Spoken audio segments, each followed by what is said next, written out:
In March 2017, China proposed the dual-track approach and later put forward a double suspension. The purpose is to advance denuclearization and promote peace mechanisms.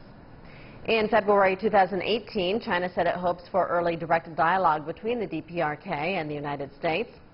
On March 9, 2018, Chinese President Xi Jinping and his U.S. counterpart Donald Trump spoke by phone.